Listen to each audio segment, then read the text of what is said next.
وہ خوشی سے چہکنے لگی اور وہیں پر ہی کھڑی ہو کر جشن منانے لگی، جو کہ اس کی زندگی کی سب سے بڑی بے وقوفی ثابت ہونے والی تھی۔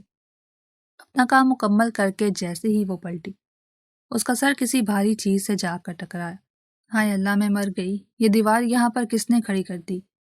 یہ کہتے ساتھ ہی اس نے اپنی نگاہیں اٹھائی تو اس کے باقی کے الفاظ اس کے منہ میں ہی رہ گئے، کیونکہ سامنے کوئی اور نہیں بلکہ ڈی ایس پی سالار بازو لپیٹے کھڑا اسے کھا جانے والی نظروں سے دیکھ رہا تھا۔ ماہی کے رہے سہے اوسان خطا ہو گئے۔ اس نے تو وہم و گمان میں بھی نہیں سوچا تھا کہ وہ اس طرح سے رنگے ہاتھوں پکڑے جائے گی۔ سالار کے گھر کی لائٹس بند دیکھ کر اس نے یہی گمان کیا تھا کہ وہ بھی گہری نیند سو رہا ہوگا یا پھر گھر پر ہی موجود نہیں ہوگا۔ وہ نہیں جانتی تھی کہ سالار لان میں ہی ایک کونے میں کرسی پر آنکھیں موند کر بیٹھا کھلے آسمان کو دیکھ رہا تھا۔ یہ اس کا پسندیدہ مشغلہ تھا۔ جب بھی اسے سکون چاہیے ہوتا تو وہ تنہائی میں اپنے ساتھ وقت گزارتا۔ اس نے ماہی کو دیوار پھیلا کر اندر آتے اور پھر پتھر اٹھا کر شیشے کو مارتے ہوئے دیکھا تھا۔ آج تو اس کی آنکھوں نے بھی اس بات کی گواہی دے دی تھی۔ اب تو شک کی کوئی گنجائش ہی نہیں پیدا ہوتی تھی۔ وہ سر آپ یہاں پر؟ ماہی نے کپ کپاتے ہوئے لہجے میں کہا۔ وہ اس کے پہلو سے ہو کر نکلنے ہی لگی تھی کہ سالار نے اس کی بازو پکڑ کر اسے فوراً سے کھینچ کر اپنے سامنے کیا۔ کیا میں تم سے پوچھ سکتا ہوں کہ یہ سب کچھ کیا تھا؟ وہ اسے کھا جانے والے انداز سے مخاطب کرتے ہوئے بولا۔ آپ کس بارے میں بات کر رہے ہیں؟ مجھے تو کچھ پتہ ہی نہیں، اور میں یہاں پر کیا کر رہی ہوں؟ شیٹ، مجھے لگتا ہے کہ میں نیند میں چل کر یہاں پر آ گئی تھی۔ ابھی میں واپس جاتی ہوں۔ وہ وہاں سے بھاگنے کے لیے پر تول رہی تھی، لیکن سالار آج اس کی جان بخشی کے لیے تیار نظر نہیں آ رہا تھا۔ وہ اس کے سارے بہانوں پر پانی پھیرتا اسے دیوار کے ساتھ پن کر چکا تھا، جبکہ ماہی اس کی اس حرکت پر آگ بگولا ہو گئی۔ معافی مانگنے کی بجائے وہ اس سے مزید بدتمیزی کرنے لگی۔ ابھی اس کے سامنے بے بسی کی مورت بنی صوفے کے پیچھے چھپنے کی ناکام کوشش کر رہی تھی۔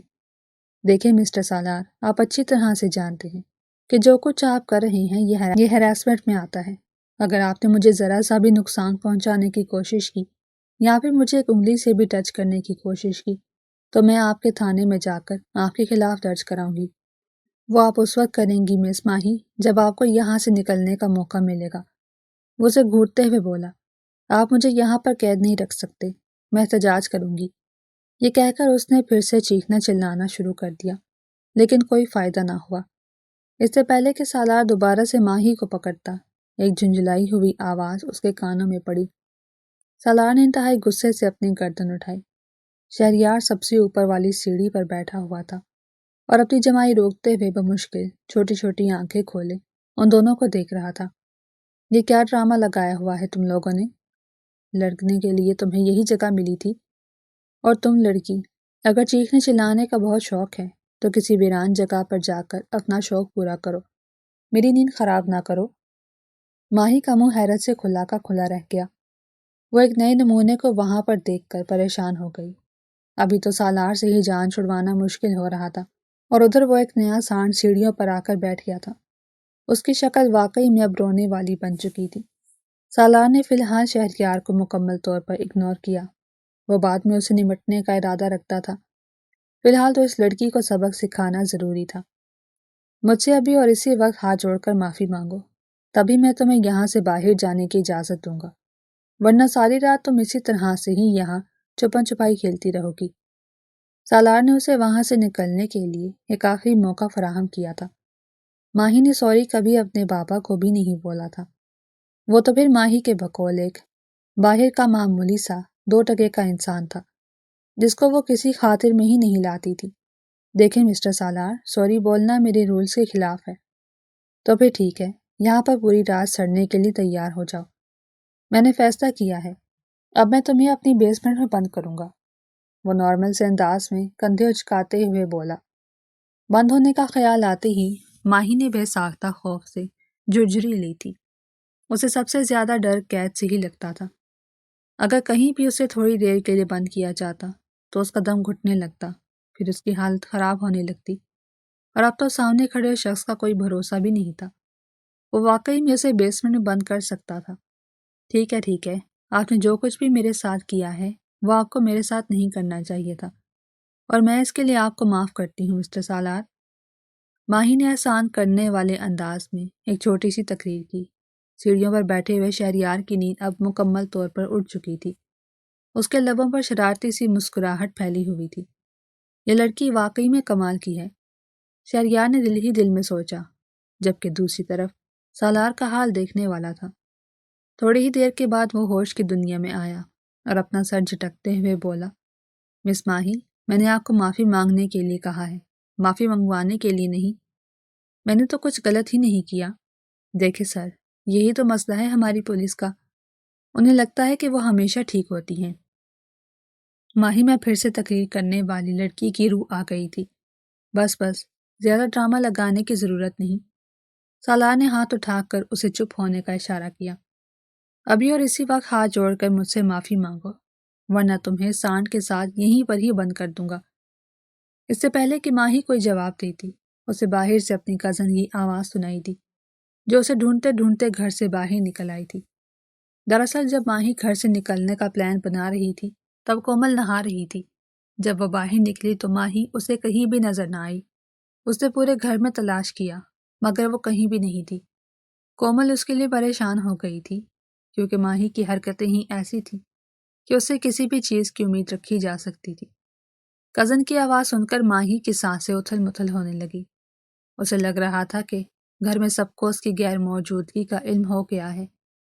اس نے تیزی سے اپنے ہاتھ جوڑے اور انتہائی معصومیت سے کہا، جو کچھ بھی ہوا ہے میں اس کے لیے بہت زیادہ شرمندہ ہوں اور آپ سے معافی مانگتی ہوں۔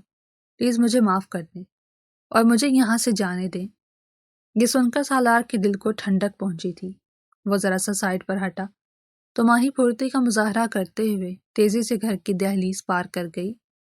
سالار کی نظروں نے اس وقت تک اس لڑکی کا پیچھا کیا تھا جب تک کہ وہ اس کی نظروں سے اوجھل نہیں ہو۔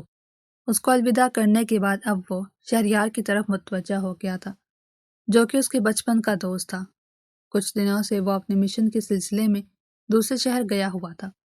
آج اس کی واپسی ہوئی تھی۔ اس کے پاس سالار کے گھر کی چابی موجود تھی۔ اسی وجہ سے دوپہر کے وقت وہ اس کی غیر موجودگی میں ہی اس کے گھر میں آ کر سو گیا تھا۔ سالار رات کو لیٹ واپس آیا تھا، لیکن وہ اپنے کمرے میں نہیں گیا تھا، بلکہ کھانا کھانے کے بعد وہ لان میں جا کر بیٹھ گیا تھا کہ اس کے بعد یہ حادثہ پیش آیا۔ تم یہاں پر کیا کر رہے ہو؟ سالار نے آنکھیں چھوٹی چھوٹی کر کے اس کو گھورتے ہوئے کہا، یہ ساری باتیں چھوڑو اور مجھے بتاؤ کہ اس لڑکی کے ساتھ تمہارا کون سا چکر چل رہا ہے؟ کہیں ایسا تو نہیں ہے کہ تمہیں وہ لڑکی پسند آ گئی ہے؟ شہریار نے شرارتی انداز میں کہا۔ تو سالار نے بے ساختہ اپنے کانوں کو ہاتھ لگایا۔ توبہ توبہ کرو اور استغفار کرو، اللہ نہ کرے کبھی ایسا ہو۔ ابھی میرا اتنا برا وقت نہیں آیا کہ میں اس لڑکی کو پسند کرنے کے لیے بیٹھ جاؤں۔ وہ تو آفت کی پڑیا ہے۔ جب سے میں یہاں پر آیا ہوں تب سے اس نے میرا جینا حرام کیا ہوا ہے۔ مجال ہے جو ایک لمحے کے لیے بھی سکون کرنے دے۔ رات کو تھکا ہوا گھر واپس آتا ہوں تو اونچی اونچی آواز میں گانے لگا لیتی ہے۔ آج میں نے کمرے کی لائٹ آف کر دی تھی تاکہ اسے لگے کہ میں گھر پر موجود نہیں ہوں۔ آج اس نے گانے تو نہیں لگائے بلکہ خود دیوار پھیلا کر یہاں پر آ گئی، اور دیکھو اس نے میرے کمرے کا شیشہ بھی توڑ دیا ہے۔ سالار کا دماغ پھر سے غصے کے مارے گھومنے لگا۔ شہریار جو کہ کافی توجہ سے اس کی ساری باتیں سن رہا تھا، آخر میں اپنی گردن پیچھے کی طرف گرا کر اونچی اونچی آواز میں ہنسنے لگا۔ سالار کے ماتھے پر لاتعداد بل پڑ گئے۔ مجھے بتاؤ کہ اس میں فنی کیا ہے جو تم اتنا زیادہ ہنس رہے ہو؟ اس نے پھر سے میرا نقصان کر دیا ہے اور اب یہ نقصان تم ہی پورا کرو گے۔ اسے ایک نیا حکم سناتا ہوا سالار پھر سے کچن میں جا کر اپنے لیے کافی بنانے لگا، کیونکہ اس کے سر میں درد کی ٹیسیں اٹھ رہی تھیں۔ اس لڑکی نے واقعی میں اس کو گھما کر رکھ دیا تھا۔ میرے جگری یار، اس میں فنی یہ ہے کہ اس نے تجھے گھن چکر بنایا ہوا ہے، ورنہ تیرے جیسے انسان کو کنٹرول کرنا تو مجھے ایک ناممکن کام لگتا تھا۔ ابھی دیکھو کیسے وہ تجھے اپنی انگلیوں پر نچا رہی ہے۔ ویسے اسے میرا سلام ہے، اور تیرے لیے بھی میرا ایک مشورہ ہے کہ اسے شادی کر لے، تیری زندگی بہت ہی مزے کی گزرے گی۔ سالار نے قریب پڑا ہوا سیب اٹھا کر زور سے دوست کی طرف پھینکا تو شہریار نے کمال پھرتی کا مظاہرہ کرتے ہوئے سیب پکڑ لیا اور اطمینان سے کھانے لگا۔ تھینک یو سو مچ۔ اس کے ساتھ ہی شکریہ ادا کرتے ہوئے وہ لاؤنج میں ٹی وی لگا کر بیٹھ گیا۔ دماغ کے کسی کونے میں ابھی بھی اسی لڑکی کا ہی لال شرمندہ چہرہ گھوم رہا تھا۔ وہ لڑکی واقعی کمال کی ہے، شہریار نے خود سے کہا اور دبے ہوئے انداز سے مسکرا دیا۔ دوسری طرف جب ماہی باہر نکلی تو کومل اسے ڈی ایس پی کے گھر سے نکلتا ہوا دیکھ کر حیران و پریشان رہ گئی۔ تم آدھی رات کے وقت وہاں کیا کر رہی تھی؟ اس کی آنکھیں خوف سے پھیلی ہوئی دیکھ کر ماہی نے تیزی سے جواب دیا، کچھ بھی غلط سمجھنے کی ضرورت نہیں، خبردار جو تم نے کوئی فضول بات کی، میں تمہیں سب کچھ سچ سچ بتاتی ہوں۔ ماہی نے اسے ساری کہانی سنائی۔ کومل کی رنگت بھی خوف کے مارے سیاہ پڑ گئی تھی۔ مجھے تو وہ ڈی ایس پی ایک آنکھ بھی نہیں بھاتا، پتہ نہیں اپنے آپ کو سمجھتا کیا ہے۔ بس تم آج کے بعد اس کے گھر نہیں جانا اور نہ ہی اس کے ساتھ شرارت کرنے کی کوشش کرنا، کہیں ایسا نہ ہو کہ وہ تمہیں کوئی نقصان پہنچائے۔ یہ سن کر ماہی نے تیزی سے ہاں میں گردن ہلائی۔ اسے اپنی دھڑکنوں کی آواز اپنے کانوں میں گونجتی ہوئی محسوس ہو رہی تھی۔ کمرے میں پہنچنے کے بعد وہ گرتے ہوئے انداز میں بیڈ پر لیٹ گئی۔ جیسے ہی اس نے آنکھیں بند کی تو نظروں کے سامنے پھر سے ڈی ایس پی سالار کا چہرہ گھومنے لگا۔ وہ سٹپٹا کر اٹھ بیٹھی۔ اس نے بے اختیار اپنے بازو کو چھوا۔ وہاں پر اسے ابھی بھی ہلکی ہلکی تکلیف محسوس ہو رہی تھی۔ ڈی ایس پی نے اسے بہت ہی بے دردی سے پکڑ کر جھٹکا دیا تھا۔ ماہی نے دل ہی دل میں اس کو گالیوں سے نوازا اور سونے کے لیے لیٹ گئی۔ اگلے چند ہی لمحوں میں وہ گہری نیند کی وادیوں میں جا چکی تھی۔ صبح اس کی آنکھ کمرے کا دروازہ بجنے کی آواز پر کھلی تھی۔ کوئی بہت ہی غصے سے اس کے کمرے کا دروازہ پیٹ رہا تھا۔ حالانکہ کمرہ لاکڈ نہیں تھا۔ یہ دیکھ کر ماہی کو اندازہ ہو گیا تھا کہ دروازہ بجانے والی ان کی ملازمہ ہے۔ وہ جھنجھلاتے ہوئے اٹھی اور تیزی سے کمرے سے باہر نکل گئی۔ کیا مسئلہ ہے؟ کیوں صبح صبح دماغ خراب کرنے کے لیے پہنچ گئی ہو؟ ماہی نے جھنجھلاتے ہوئے اس سے سوال کیا۔ بی بی جی بڑے صاحب آپ کو بلا رہے ہیں، مجھے آپ سے کیا کام ہو سکتا ہے؟ ملازمہ نے ایک ادا سے اپنے بال ہوا میں جھٹکتے ہوئے کہا۔ ماہی کے تو ہوش ہی اڑ گئے تھے۔ بڑے صاحب کا مطلب یہ تھا ماہی کے ابا جان۔ یہ سوچ کر ہی اس کا دل کیا کہ وہ اپنے بال زور زور سے کھینچنا شروع کر دے۔ اس نے ملازمہ سے کومل کے بارے میں پوچھا تو وہ تیزی سے بولی، بی بی صاحبہ تو صبح سویرے ہی کالج کے لیے نکل گئی تھی۔ انہوں نے آپ کو بھی اٹھایا تھا لیکن آپ گہری نیند سو رہی تھی۔ ہاں بس اب زیادہ تفصیل پیش کرنے کی ضرورت نہیں، تم نیچے جاؤ، میں تھوڑی ہی دیر میں آتی ہوں۔ ماہی نے ملازمہ کو وہاں سے رخصت کیا اور خود پھر سے کمرے کے اندر داخل ہو گئی۔ شیشے کے سامنے کھڑے ہو کر اس نے اپنے آپ کو کمپوز کیا اور خود کو تسلی دیتے ہوئے کہنے لگی، دیکھو ماہی، کچھ بھی نہیں ہوا، تم نے کچھ بھی نہیں کیا ہے، اور اگر کوئی تم پر الزام لگائے تو صاف مکر جاؤ، کہہ دینا کہ میں جانتی ہی نہیں، اور اگر کوئی تمہارے سامنے ثبوت رکھ دیتا ہے تو کہہ دینا کہ یہ اے آئی جنریٹڈ ہیں۔ اپنے آپ کو ساری چیزیں سمجھانے کے بعد وہ کمرے سے باہر نکلی۔ نیچے ہی لاؤنج میں فاروق صاحب محفل جما کر بیٹھے ہوئے تھے اور ان سے تھوڑے ہی فاصلے پر ڈی ایس پی سالار بھی بیٹھا معمول کی طرح اپنے موبائل پر اپنی پسندیدہ گیم کھیل رہا تھا۔ وہ فاروق صاحب کے سامنے کافی ریلیکس ہوتا تھا کیونکہ وہ ان کے دوست کا بیٹا تھا اور اسی وجہ سے اسے پروٹوکول ملتا تھا۔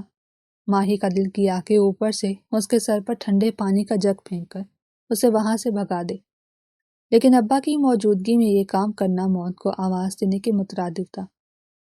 فی الحال اس کا مرنے کا کوئی پلان نہیں تھا، ابھی تو اس نے کھل کر اپنی زندگی جینی تھی اور عیاشی کرنی تھی۔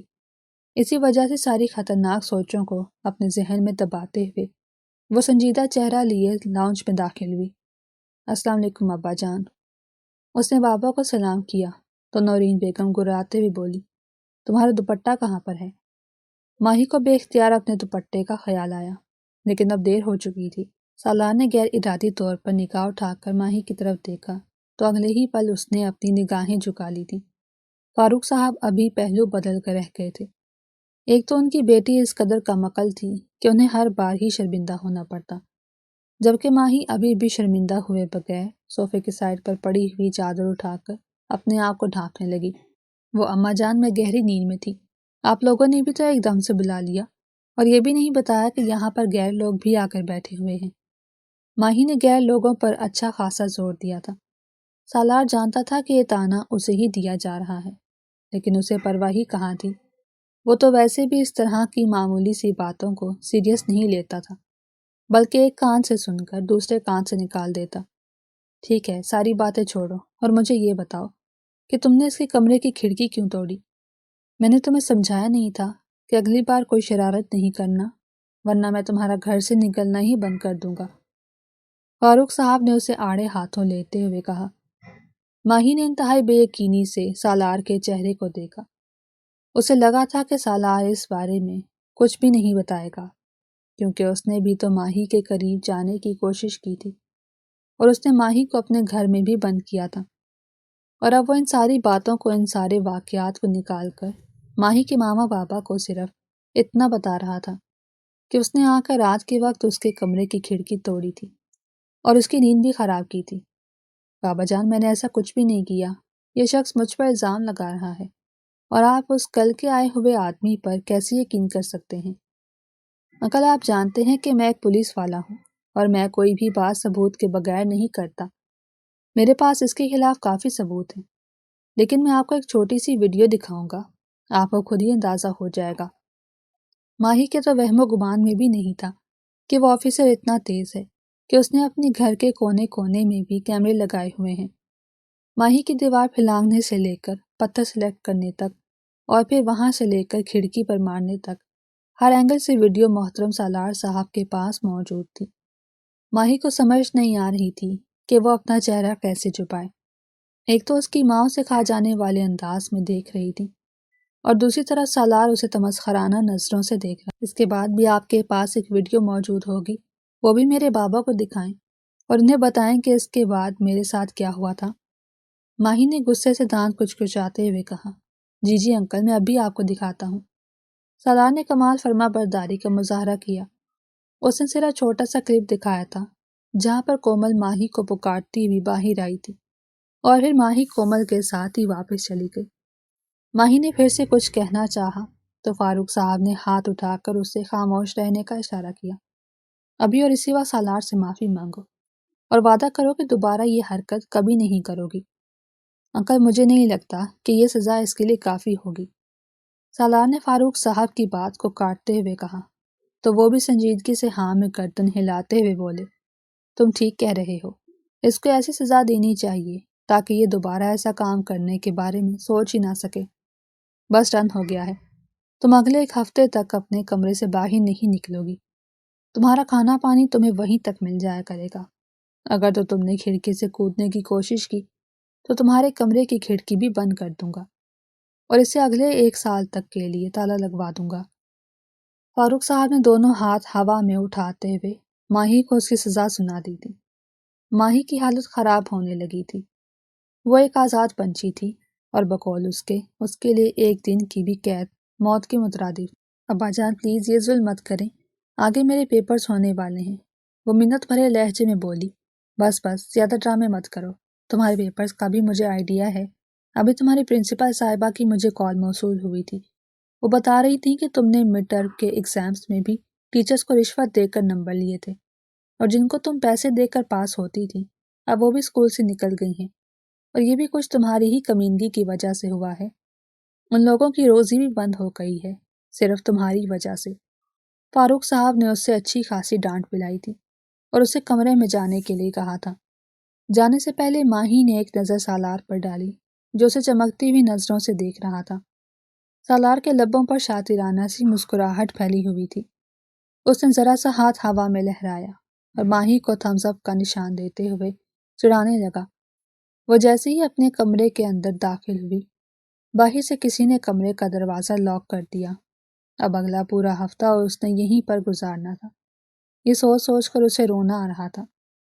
قسمت خراب تھی میری جو میں نے رات کے وقت اس شخص کے گھر میں جانے کے بارے میں سوچا تھا۔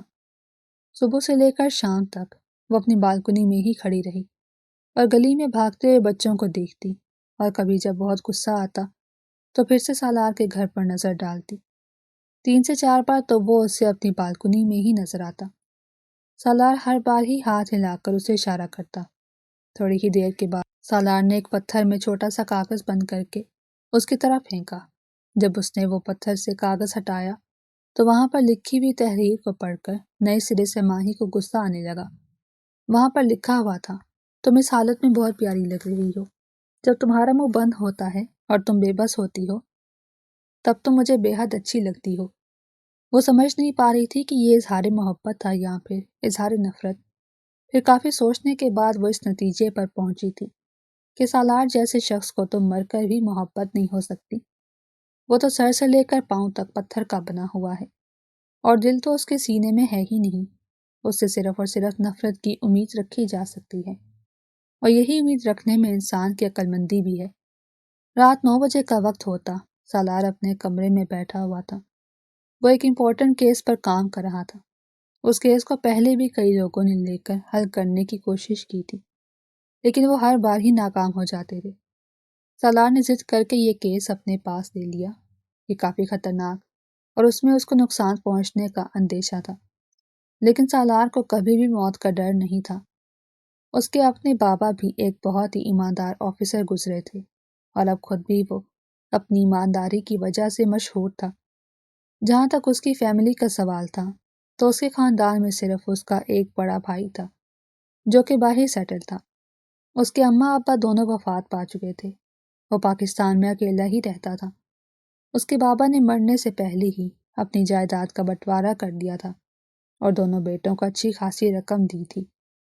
اکرام وہ رقم یوز کر کے لندن میں اپنی مرضی کی زندگی گزار رہا تھا، جبکہ سالار یہاں پر اپنے ملک کی حفاظت کر رہا تھا۔ ابھی اس نے کیس کے لیے فائل کھولی ہی تھی کہ ایک چنگاڑتی ہوئی آواز اس کے کانوں میں پڑی۔ یہ آواز برابر والے گھر سے آ رہی تھی۔ سالار کے تن بدن میں آگ لگ گئی۔ وہ یہ کیسے سوچ سکتا تھا کہ ماہی اتنا سب کچھ ہونے کے بعد آرام سے بیٹھے گی۔ وہ غصے سے اپنی بالکنی میں جا کر کھڑا ہوا اور چیخ چیخ کر ماہی کو آواز دینے لگا، لیکن ماہی تو کمرے کے اندر اس آئٹم سانگ پر ناچ رہی تھی۔ اسے تو کسی چیز کا کوئی ہوش ہی نہیں تھا۔ دوسری طرف اس کی اماں بھی اس کے کمرے کا دروازہ بجا رہی تھی۔ ابا نیچے الگ سے پریشان تھے۔ اس نے پورے گھر کی ناک میں دم کر کے رکھا ہوا تھا۔ جب گانا بند ہوا تو دروازے پر ہونے والی دستک کی آواز بھی ماہی کے کانوں تک پہنچی۔ وہ تیزی سے دروازے کی طرف بڑھی۔ دراصل اس نے اندر سے دروازے کے اوپر والی کنڈی لگائی ہوئی تھی، اس لیے باہر سے لاک کھولنے کا کوئی فائدہ نہیں ہوا تھا جب تک کہ اوپر سے کنڈی نہ کھلتی۔ جیسے ہی دروازہ کھلا، ماہی کی ماں کمرے کے اندر داخل ہوئی۔ اگلے پل انہوں نے ماہی کے بالوں کو اپنے ہاتھوں میں دبوچنے کی کوشش کی تو وہ کمال پھرتی کا مظاہرہ کرتے ہوئے بیڈ پر چڑھ گئی۔ وہ اپنے سینے پر ہاتھ رکھ کر گہرے گہرے سانس لے رہی تھی۔ ناچنے کی وجہ سے آلریڈی اس کی سانس پھولی ہوئی تھی اور اس کا جسم بھی پسینے میں تر تھا۔ یہ کیا ناچ گانا لگایا ہوا ہے تم نے؟ یہ شریفوں کا محلہ ہے، تھوڑا سا تو لحاظ کرو۔ اماں جان، میری مرضی میں جیسا چاہوں کروں، اور ویسے بھی یہ میرا کمرہ ہے۔ تو پھر اپنے کمرے کی کھڑکی بند کرو، تمہاری آواز نیچے نہیں آنی چاہیے، اور اگر گانے سننے کا اتنا ہی شوق ہے تو ہیڈ فون لگا لو۔ اماں جان، میں نے اونچی آواز میں ہی سننے ہیں، لیکن اگر آپ چاہتی ہیں کہ میں اپنی اس خواہش کو مار دوں تو آپ کو ابھی اپنی خواہش کو مارنا ہوگا، اور مجھے اس کمرے کی قید سے رہائی دینی ہوگی، کیونکہ اب میں مزید یہاں پر نہیں رہ سکتی۔ صبح سے ایک کمرے میں بیٹھ کر میری کمر میں درد ہونے لگا ہے۔ وہ جو بولنے پر آئی تو چپ ہونے کا نام ہی نہیں لے رہی تھی۔ اس کی اماں نے سخت غصے سے اسے دیکھا، لیکن ماہی کو اب ڈر ہی نہیں لگ رہا تھا، کیونکہ سوال اس کی آزادی کا تھا۔ اگر بیٹھنے میں اتنی تکلیف ہو رہی ہے تو اٹھ کر واک کر لیا کرو، کمر کے درد کو آرام آ جائے گا۔ یہ کہہ کر وہ کمرے سے باہر نکلی تو ماہی نے اب پہلے سے بھی زیادہ اونچی آواز میں گانا لگایا۔ فاروق صاحب نے بے ساختہ اپنی پیشانی کو مسلا۔ جوان اولاد پر وہ ہاتھ بھی نہیں اٹھا سکتے تھے، اور وہ اپنی بیٹیوں کو ڈانٹتے بھی نہیں تھے۔ انتہائی بے بسی سے انہوں نے نورین بیگم کو اشارہ کیا کہ وہ اس کی کمرے کا لاک کھول دیں اور اسے نصیحت کریں کہ وہ دوبارہ ایسی غلطی نہ کرے۔ ماہی کو رہائی مل گئی تھی۔ اس کے بعد اس نے پتھر کے ساتھ ایک کاغذ لپیٹا اور اسے سالار کی بالکنی میں اچھال دیا۔ کھڑکی کی آواز پر سالار باہر گیا۔ اس نے وہ کاغذ کھولا جہاں پر لکھا ہوا تھا، کچھ لوگ میری بربادی کے انتظار میں ہیں، لیکن میں انہیں اپنی کامیابی کے جشن سے جلاؤں گی۔ وہ یہ تحریر پڑھ کر گہری سانس خارج کر کے رہ گیا۔ ماہی صاحبہ اپنی سزا ختم کروانے میں کامیاب ہو گئی تھی۔ لیکن فی الحال سالار اس کے بارے میں سوچنا نہیں چاہتا تھا، کیونکہ اسے کرنے کے لیے اور بھی ڈھیر سارے کام تھے۔ شہریار آج پھر سے سالار سے ملنے کے لیے آیا تھا۔ اس نے آ کر سب سے پہلے ماہی کے بارے میں ہی سوال کیا تھا، اور یہ بات سالار کو تھوڑی سی عجیب بھی لگی تھی۔ تمہیں اس کی اتنی فکر کیوں ہو رہی ہے؟ ارے اتنی پیاری اور معصوم کیوٹ سی لڑکی ہے، تو اس سے تمہیں کیا؟ اس کی فکر کرنے کے لیے اس کے گھر والے موجود ہیں۔ تم اپنے کام سے کام رکھو اور اپنے مشن کی طرف توجہ دیا کرو۔ اپنے ذہن کو فضول چیزوں کے پیچھے نہ لگایا کرو، پھر بعد میں کہتے ہو کہ تمہارا دماغ کام نہیں کر رہا۔ سالار نے اسے اچھا خاصا لتاڑا۔ وہ پوری رات ماہی لاؤنج میں بیٹھ کر ٹی وی دیکھتی رہی۔ صبح 5 بجے وہ دبے دبے قدموں سے چلتے ہوئے اپنے کمرے کی طرف بھاگی، لیکن اس کے وہم و گمان میں بھی نہیں تھا کہ اگلے دن اس کی اماں جان اسے کالج کے لیے اٹھانے آ جائیں گی۔ پورے 7 بجے اس کی امی نے اسے جھنجھوڑتے ہوئے اٹھایا۔ وہ گڑبڑاتے ہوئے اٹھ بیٹھی۔ طوفان آ گیا، زلزلہ آ گیا، آندھی آ گئی۔ فی الحال تو تمہاری کالج کی وین آنے والی ہے، جلدی سے اٹھو اور تیار ہو جاؤ۔ انہوں نے اپنی بیٹی کو جھنجھلاتے ہوئے جواب دیا۔ ماہی کے کپڑے اور باقی ساری چیزیں بھی انہیں خود ہی دیکھنی پڑتی تھیں، کیونکہ ماہی صاحبہ خود ایک انتہائی نکمی اور فضول اولاد تھی، بقول ان کی اماں جان کے۔ امی جان مجھے کالج نہیں جانا، اور ویسے بھی بابا نے مجھے کہا تھا کہ میرا گھر سے نکلنا بند ہے۔ تمہارا باہر آوارہ گردی کے لیے جانا بند تھا، کالج جانا انہوں نے بند نہیں کیا تھا۔ یہ ڈرامے ختم کرو اور جلدی سے اٹھو۔ ماہی مرتی کیا نہ کرتی کہ مستاق اٹھ بیٹھی۔ اب وہ اپنی امی کو یہ تو نہیں بتا سکتی تھی کہ وہ پوری رات ٹھیک طرح سے سو نہیں پائی، اور اب اس کا دماغ مکمل طور پر بند ہو گیا ہے۔ اسے کچھ سمجھ نہیں آ رہا۔ نیند میں جھولتی ہوئی وہ فریش ہونے کے لیے گئی۔ نہانے کا بھی کوئی فائدہ نہیں ہوا تھا، الٹا اس کا یونیفارم گیلا ہو گیا، جسے دیکھ کر اس کی امی نے پھر سے اپنے ماتھے کو پیٹا۔ 1000 بار سمجھایا ہے میں نے تمہیں، پہلے اپنے بال ڈرائی کیا کرو اور پھر اس کے بعد نئے کپڑے پہنا کرو۔ اگر ڈرائی نہیں کر سکتی تو ان کو کسی چیز میں لپیٹ دیتی۔ ماہی نے اپنی آدھی کھلی ہوئی آنکھوں سے اور بند ہوتے ہوئے کانوں سے بمشکل اپنی امی کی بات سنی۔ وہ کب گاڑی میں بیٹھی اور کب کالج پہنچی، اسے کسی چیز کا ہوش نہیں تھا، کیونکہ گاڑی میں بھی وہ تقریباً سوتے ہوئے ہی آئی تھی۔ اس کی دوست اسے گھسیٹتے ہوئے کلاس روم میں لے کر گئی، تو وہاں پر بھی وہ پچھلی سیٹ پر بیٹھ کر اپنی نیند پوری کرنے لگی۔ پروفیسر صاحب نے 3 سے 4 بار اس کا نام لیا۔ آخری پکار پر اس نے اپنا سر اٹھایا تھا اور انتہائی بیزاریت سے جواب دیا، میں آئی ہوں سر۔ اب کیا ڈھول بجا کر مجھے آپ کو اپنی موجودگی کے بارے میں بتانا ہوگا؟ پوری کلاس میں کھیکھی ہونے لگی، جبکہ پروفیسر احمد کا چہرہ دیکھنے والا تھا۔ شرمندگی کے مارے ان کی حالت بری ہو گئی تھی۔ آج سے پہلے کبھی بھی کسی اسٹوڈنٹ نے ان سے اس لہجے میں بات نہیں کی تھی، کیونکہ وہ کالج میں انتہائی سخت پروفیسر ہونے کی وجہ سے مشہور تھے، اور یہاں پر یہ لڑکی انہیں فضول میں ہی باتیں سنا گئی تھی۔ ماہی کی دوست نے اسے دونوں کندھوں سے پکڑ کر جھنجھوڑا تو وہ تھوڑی سی ہوش کی دنیا میں واپس آئی۔ اب کافی حد تک اس کی نیند پوری ہو گئی تھی۔ جب فاریہ نے اسے یہ بتایا کہ تھوڑی دیر پہلے اس نے پروفیسر کو یہ بات کہی ہے، تو اس نے خوف کے مارے زبان اپنے دانتوں میں داب لی، مگر اب اس چیز کا کوئی فائدہ نہیں تھا، اس کا سوری بھی کام نہیں آیا تھا۔ ایک بار پھر سے اس کے گھر میں کال کر کے اس کے اماں ابا کو بتایا گیا۔ بریک کے بعد وہ اپنی دوستوں کے ساتھ کلاس بند کر کے کھانا کھانے کے لیے نکل گئی۔ اس کالج میں ابھی بھی ایک میڈم موجود تھی جنہیں ماہی پیسے دے کر اپنے کام کرواتی تھی۔ ماہی نے آج انہیں پیسے دیے تھے اور انہیں اپنے گھر میں کال کر کے یہ بتانے کے لیے کہا تھا کہ اس کی ایکسٹرا کلاسز ہوں گی، اسی وجہ سے وہ دیر تک کالج میں بیٹھے گی۔ میڈم نے 5000 کے چکر میں یہ کام کر لیا، حالانکہ وہ یہ بات بھول گئی کہ انہی چکروں میں ملوث میڈموں کو پرنسپل صاحبہ نے کالج سے باہر نکالا تھا۔ ماہی کالج کے یونیفارم میں ملبوس اپنے دوستوں کے ساتھ شہر کے سب سے بڑے ہوٹل میں داخل ہوئی۔ اس کی معصوم شکل ہر کسی کو اس کی طرف متوجہ کرتی تھی۔ ابھی اس کے گال دھوپ کی تپش کی وجہ سے لال تھے، جس کی وجہ سے وہ بہت زیادہ اٹریکٹیو لگ رہی تھی۔ ہوٹل میں بیٹھے ہوئے بھی وہ سب لوگوں کی نظروں کی تپش اپنے چہرے پر محسوس کر کے دل ہی دل میں محسوس ہو رہی تھی۔ وہ جانتی تھی کہ وہ کس قدر حسین ہے، اور وہ اکثر اس چیز کا ناجائز فائدہ بھی اٹھاتی تھی۔ کھانے سے انصاف کرنے کے بعد جب اس نے اپنی نگاہیں اٹھائیں تو سامنے ہی بیٹھی شخصیت کو دیکھ کر اس کے اوزان خطا ہو گئے۔ اس نے اپنی آنکھوں کو زور سے مستا۔ لیکن منظر تبدیل نہیں ہوا، سب کچھ ویسے کا ویسا ہی تھا۔ سامنے بیٹھا ہوا شخص کوئی اور نہیں بلکہ مسٹر سالار شاہ تھا، جو کہ وہاں پر اپنے دوستوں کے ساتھ کھانا کھانے کے لیے آیا تھا۔ ماہی کو پہلی ہی نظر میں وہ پہچان گیا، جو کہ وہاں پر اپنی دوستوں کے ساتھ ہنسی ٹھٹے مذاق کر رہی تھی۔ آس پاس بیٹھے ہوئے سب لوگ بار بار ماہی کی طرف متوجہ ہو رہے تھے، اور یہ بات نہ جانے کیوں سالار کے دل کو جلا رہی تھی۔ اس کے پاس بیٹھے ہوئے اس کے کولیگ نے پوچھا، کیا تم اس لڑکی کو جانتے ہو؟ تو سالار نے اسے آ جانے والی نظروں سے دیکھا۔ وہ بیچارہ اپنے سوال پر شرمندہ ہو گیا اور سوچ میں پڑ گیا کہ آخر اس نے ایسی کون سی غلط بات پوچھ لی کہ سالار اتنا غصہ کر رہا ہے۔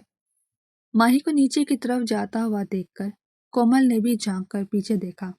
سالار کو وہاں پر پا کر وہ بھی نیچے ہو کر چھپنے لگی۔ باقی ساری دوستیں بھی ان کی دیکھا دیکھی مڑنے لگی۔ فاریہ چہکتے ہوئے بولی، یار وہ تو بہت ہینڈسم انسان ہے، مجھے تو اس کی شرٹ کے اوپر سے ہی اس کی باڈی نظر آ رہی ہے۔ یار قسم سے کیا زبردست باڈی بنائی ہے، اس نے تو سلمان خان کو بھی پیچھے چھوڑ دیا۔ فاریہ کے ٹھر عروج پر تھے، ان کی باتیں اس ٹیبل پر بیٹھے ہوئے ہر شخص کے کانوں تک پہنچ رہی تھی۔ ماہی اور کومل نے اپنے حصے کے پیسے ٹیبل پر رکھے اور اجازت لے کر وہاں سے رفو چکر ہو گئی۔ واپسی پر وہ رکشے والے کو بھی ایکسٹرا پیسے دے کر گھر پہنچی۔ یار اب ہم کیا کریں؟ اگر گھر میں پتہ چل گیا تو گھر والے میری جان لے لیں گے، وہ تو پہلے ہی میرے خلاف ہیں۔ ماہی باقاعدہ طور پر رونے والی ہو گئی۔ ابھی کل ہی تو اس کی سزا سے جان چھوٹی تھی۔ ابھی اس کی ماں کو پتہ چلتا کہ وہ کلاس بند کر کے لوفریاں کر رہی ہے تو وہ اس کو بالوں سے پکڑ کر کھینچ کر ہمیشہ ہمیشہ کے لیے گھر بٹھا دیتی، بلکہ اسے پکا یقین تھا کہ وہ اس کی شادی کر دیتی، کیونکہ پچھلے کچھ دنوں سے وہ ایک ہی بات کر رہی تھی کہ ماہی کا دماغ پڑھائی میں بالکل نہیں لگ رہا۔ مجھے لگتا ہے کہ ہم اس کی شادی کر دینی چاہیے، اس طرح سے جب ذمہ داری اس کے سر پر آئے گی تو یہ تھوڑی سی سمجھدار ہو جائے گی۔ فاروق صاحب ہر بار غور سے اپنی بیگم کے چہرے کو دیکھتے تھے، مگر کہتے کچھ بھی نہیں تھے۔ انہیں سمجھ نہیں آ رہا تھا کہ آخر وہ کس شخص سے اپنی بیٹی کی شادی کروائیں، کیونکہ ماہی کی حرکتوں کے بارے میں سب کو ہی پتہ تھا۔ محلے کا ایک بچہ اس کو جانتا تھا اور خاندان کا ہر فرد اس سے واقف تھا۔ خاندان کی عورتوں نے ایک بار تو باتوں باتوں میں صاف صاف کہہ دیا تھا کہ ماہی جیسی لڑکی کی شادی بڑی مشکل سے ہوگی۔ تب تو فاروق صاحب نے ان کی باتوں کو مذاق میں اڑایا تھا، لیکن اب واقعی میں ان کو یقین آ گیا تھا۔ وہ جب بھی اپنے کسی دوست سے بھی اپنی بیٹی کے رشتے کی بات کرتے تھے تو ان کے دوست بھی فوراً سے انہیں ان کی بیٹی کی شرارتیں یاد کروانے لگتے۔ ماہی کی عمر 19 سال تھی، لیکن وہ 2 بار فیل ہوئی تھی، جس کی وجہ سے ابھی تک سیکنڈ ایئر میں ہی پھنسی ہوئی تھی۔ وہ حسین اور خوبصورت بھی تھی، لیکن اس کے باوجود بھی کوئی بھی اسے اپنی بہو بنانے کے لیے تیار نہیں تھا، اور وجہ اس کی کم عقلی اور اس کی شرارتیں تھیں۔ آج بھی سالار نے ماہی کی شکایت لگائی تھی۔ فاروق صاحب نے آج اس کا کوئی بھی لحاظ نہیں کیا تھا، بلکہ دل کھول کر اس کو باتیں سنائی۔ انہوں نے تو یہاں تک کہہ دیا تھا کہ تمہیں اپنی بیٹی کہہ کر اب مجھے شرمندگی ہوتی ہے، تم نے تو واقعی میں مجھے کسی سے بھی نظریں ملانے کے قابل نہیں چھوڑا۔ ارے اگر تمہیں اپنی عزت کی پرواہ نہیں ہے تو تھوڑی سی ہماری عزت کی پرواہ کر لو۔ تم چھوٹی بچی نہیں رہی ہو، بڑی ہو گئی ہو۔ یہ باتیں تمہاری سمجھ میں کیوں نہیں آتی؟ اس کے علاوہ بھی انہوں نے نہ جانے کیا کیا کہا تھا، لیکن ماہی کو تو کوئی ہوش ہی نہیں تھا۔ اس کے دماغ میں ابھی بھی سالار سے بدلہ لینے کی پلاننگ چل رہی تھی۔ اس بار کومل بھی اس کا ساتھ دینے کے لیے تیار ہو گئی، کیونکہ کومل بھی سالار کی وجہ سے اپنے گھر والوں سے ذلیل ہوئی تھی۔ جب پلان کو عملی جامہ پہنانے کی باری آئی تو ماہی نے اسے اپنے ساتھ چلنے کے لیے کہا۔ اس کا ارادہ سالار کے گھر کی بیل بجانا تھا، اور اس وقت تک بجانا جب تک کہ وہ گہری نیند سے جاگ نہ جائے۔ ماہی کومل کو لے کر اس کے گھر کے باہر کھڑی تھی۔ ماہی مجھے لگتا ہے کہ ہمیں واپس جانا چاہیے، کومل نے سرسراتے ہوئے لہجے میں کہا۔ چپ کر کے یہیں پر کھڑی رہو، ابھی دیکھو کتنا مزہ آئے گا جب وہ اپنی اڑی ہوئی حالت لے کر دروازے پر آئے گا، لیکن یہاں پر کوئی بھی نہیں ہوگا۔ وہ لوگ یہ کام ہمیشہ رات کے وقت ہی کرتے تھے۔ ماہی نے جی بھر کر اس کے گھر کی بیل بجائی۔ کومل نے غیر ارادی طور پر پیچھے مڑ کر دیکھا تو وہاں پر کھڑے سالار کو دیکھ کر وہ گھبرا گئی۔ سالار نے اسے آنکھوں ہی آنکھوں سے وہاں سے جانے کا اشارہ کیا۔ اب اس جگہ پر صرف ماہی اور سالار ہی بچے تھے۔ میں یہاں پر ہوں میڈم، تم کس کو بلا رہی ہو؟ اپنے انتہائی قریب سے سالار کی آتی ہوئی آواز سن کر ماہی کے اوسان خطا ہو گئے۔ اس نے خوف سے تھوک نکلا، پلٹ کر دیکھا تو وہ اس کے قریب ہی کھڑا تھا اور اسے کھا جانے والی نظروں سے دیکھ رہا تھا۔ اس نے اپنی جیب سے ہتھکڑی نکالی۔ ہر بار ہی میں تمہاری نادانیوں کو نظر انداز کر دیتا ہوں، لیکن اس بار نہیں، اب تمہیں تمہارے جرم کی سزا ملے گی۔ یہ کہہ کر وہ ہتھکڑیاں پہنانے کے لیے اس کی طرف بڑھا تو ماہی نے پوری قوت لگا کر اس کے گھٹنے پر لات ماری۔ وہ اس افتاد کے لیے ذہنی طور پر تیار نہیں تھا۔ گھٹنوں کے بل وہ زمین پر گر گیا۔ اس کا ارادہ ماہی کو ڈرانا تھا، وہ اسے نقصان نہیں پہنچانا چاہتا تھا، جبکہ ماہی واقعی میں ڈر گئی تھی اور تیزی سے سائڈ کی طرف بھاگی۔ اس وقت اسے اپنے گھر کا بھی ہوش نہیں تھا۔ اس کی آنکھیں آنسوؤں سے بھیگی ہوئی تھیں۔ سالار نے بے ساختہ اس کی پشت کو گھورا، جو اس وقت پچھلی گلی کی طرف جا رہی تھی۔ سالار نے اس گلی کے کونے پر ہی کچھ آوارہ لڑکوں کو دیکھا۔ یہ خیال آتے ہی اس کا دل پریشان ہو گیا۔ دوسری طرف جب ماہی وہاں پر پہنچی تو وہ لڑکے وہاں سے جانے کا ارادہ کر رہے تھے، لیکن ماہی کو دیکھ کر رک گئے اور خباثت بھرے انداز میں مسکرانے لگے۔ ارے یار، آج تو شکار خود بخود ہی چل کر ہمارے پاس آ گیا ہے، ایک لڑکے نے خباثت بھرے انداز میں ہنستے ہوئے کہا۔ تو دوسرا لڑکا اسے آنکھیں دکھاتے ہوئے بولا، چپ کر، یہاں پر یہ سب کچھ نہیں کرنا، تجھے نہیں پتا یہاں پر ایک ڈی ایس پی رہتا ہے، میں نے سنا ہے کہ اس کا دماغ ہر وقت ہی گرم رہتا ہے اور مجرموں کے پیچھے تو وہ ایسے بھاگتا ہے جیسے شہد کے پیچھے شہد کی مکھیاں، اور ہم بھی تو حسینوں کے پیچھے ایسے ہی بھاگتے ہیں۔ لڑکے نے جواب میں پھر سے ہنستے ہوئے کہا۔ ماہی ایک دم سے بہت زیادہ ڈر گئی۔ اس کے وہم و گمان میں بھی نہیں تھا کہ وہ اس طرح کی مشکل میں پھنس جائے گی۔ اس نے وہاں سے نکلنے کی کوشش کی تو ایک لڑکا اس کے سامنے آ کر کھڑا ہو گیا۔ وہ اسے دھمکاتے ہوئے بولی، اگر تم میرے نزدیک بھی آئے تو میں اونچی آواز میں چلاؤں گی۔ ارے میری جان، یہاں پر کون تمہاری آواز سنے گا؟ اس گھر میں تو کوئی رہتا ہی نہیں ہے، اور اس گھر میں صرف ایک بوڑھی اور بوڑھا رہتے ہیں۔ جب تک وہ یہاں پر آئیں گے تب تک ہم اپنی کارروائی مکمل کر لیں گے۔ یہ کہتے ہوئے وہ پھر سے خباثت بھرے انداز میں ہنسنے لگا۔ وہ ذرا سا ماہی کے نزدیک ہوا تو ماہی اونچی اونچی آواز میں چلانے لگی۔ گلی کے قریب سے گزرتے ہوئے ایک شخص نے اسے لڑکوں کے جھرمٹ میں دیکھ لیا تھا۔ وہ ان کی طرف آیا تو لڑکوں نے اس کو بھی وہاں سے بھگا دیا۔ اب وہ ماہی کو اپنے ساتھ کھینچتے ہوئے لے کر جا رہے تھے۔ اس سے پہلے کہ وہ اسے اپنی گاڑی میں بٹھاتے، ڈی ایس پی سالار وہاں پر پہنچ چکا تھا۔ اس نے پولیس کو بھی کال کر دی تھی، لیکن وہ اکیلا ان لڑکوں کا مقابلہ نہیں کر سکا تھا۔ وہ لڑکے ماہی کو اپنے ساتھ لے کر چلے گئے۔ ڈی ایس پی نے ان کی گاڑی کا نمبر نوٹ کر لیا۔ اس نے ساری انفارمیشن شہریار کو بھیج دی۔ اس کا دل بہت زیادہ پریشان ہو رہا تھا۔ دوسری طرف ماہی کے گھر والوں کو بھی خبر مل گئی تھی۔ فاروق صاحب جلے پیر کی بلی بنے پورے کمرے میں چکر کاٹ رہے تھے۔ پہلے ہی ان کی بیٹی کی شہرت اچھی نہیں تھی اور اب تو ان کی بیٹی اغوا ہو گئی تھی۔ یہ خیال آتے ہی ان کی طبیعت خراب ہونے لگی۔ لڑکے اسے اپنے ساتھ پرانے اڈے پر لے کر گئے۔ ان کا ارادہ اب اس لڑکی کو بیچنے کا تھا، کیونکہ وہ جانتے تھے کہ اگر وہ اس لڑکی کو اپنے ساتھ رکھیں گے تو بہت جلد پکڑے جائیں گے۔ وہ جلد از جلد پیسے لے کر وہاں سے نکلنا چاہتے تھے، لیکن ماہی کا سودا ہونے سے پہلے ہی سالار وہاں پر پہنچ گیا۔ ماہی نے اسے دیکھا تو وہ بھاگتی ہوئی اس کے پاس گئی اور اس کے گلے لگ کر چھوٹے بچوں کی طرح پھوٹ پھوٹ کر رونے لگی۔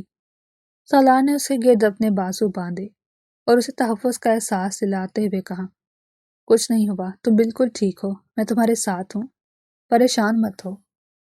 شہریار قریب ہی کھڑا مسکراتی ہوئی نظروں سے یہ منظر دیکھ رہا تھا۔ وہ پہلے ماہی کو اپنے ساتھ تھانے لے کر گیا، کیونکہ وہاں پر اسے کچھ قانونی کارروائی مکمل کرنی تھی تاکہ ان لڑکوں کو کڑی سے کڑی سزا دلوا سکے۔ وہ صبح فجر کی اذانوں کے قریب ہی گھر کے اندر داخل ہوئی تھی۔ سالار اس کے ساتھ ہی تھا۔ فاروق صاحب آگے بڑھے۔ انہوں نے فوراً سے اپنی بیٹی کو گلے لگایا اور چھوٹے بچوں کی طرح پھوٹ پھوٹ کر رونے لگے۔ اپنے باپ کو اس طرح سے روتا ہوا دیکھ کر ماہی کو زندگی میں پہلی بار اپنے اوپر غصہ آ رہا تھا۔ اس کی امی نے بھی اسے اپنے گلے سے لگا کر اس کے ماتھے پر پیار کیا تھا۔ فاروق صاحب نے تشکر آمیز نظروں سے سالار کی طرف دیکھا اور اس کا شکریہ ادا کرتے اس کے کندھے کو تھپکتے ہوئے اپنے گھر میں چلے گئے۔ ماہی بہت زیادہ گھبرا گئی تھی اب اس نے خود ہی گھر سے باہر نکلنا چھوڑ دیا۔ اسی طرح محلے والوں نے اس کے ماں باپ کا جینا حرام کیا ہوا تھا۔ ہر کوئی عجیب و غریب قسم کی باتیں کہہ رہا تھا۔ کچھ لوگ تو یہ کہہ رہے تھے کہ لڑکی پوری رات گھر سے باہر رہی ہے، ایسا کیسے ہو سکتا ہے کہ اس کے ساتھ کچھ ہوا نہ ہو، ضرور اس کے ساتھ کچھ غلط ہوا ہے، اسی وجہ سے تو اس نے گھر سے باہر نکلنا ہی چھوڑ دیا ہے۔ یہ ساری باتیں جب فاروق صاحب سنتے تھے تو ان کا دل خون کے آنسو روتا تھا۔ وہ جانتے تھے کہ ان کی بیٹی پاک دامن ہے، لیکن وہ یہ ساری باتیں لوگوں کو نہیں سمجھا سکتے تھے۔ ماہی بھی جب یہ سنتی تو اس کی حالت خراب ہونے لگتی تھی۔ ان دنوں سالار ملتان گیا ہوا تھا، وہاں پر اسے اس کیس کے حوالے سے کچھ انفارمیشن اکٹھی کرنی تھی۔ جب وہ واپس آیا تو سب سے پہلے فاروق صاحب سے ہی ملنے کے لیے آیا۔ جب وہ اندر داخل ہوا تو ماہی زمین پر بیٹھی سسک سسک کر رو رہی تھی۔ اس کی امی کے لیے اس کو سنبھالنا مشکل ہو گیا تھا۔ وہ چیخ چیخ کر کہہ رہی تھی کہ امی میں گندی لڑکی نہیں ہوں، میں پاک ہوں، میں کیسے ان کو یقین دلاؤں؟ میری دوستیں مجھ سے الگ ہو گئی ہیں، انہوں نے مجھ سے بات ختم کر دی ہے، مجھ سے اب کوئی بھی بات کرنا پسند نہیں کرتا، امی میں بالکل اکیلی ہو گئی ہوں۔ سالار نے جب یہ سنا تو اس کا دل پھٹنے والا ہو گیا۔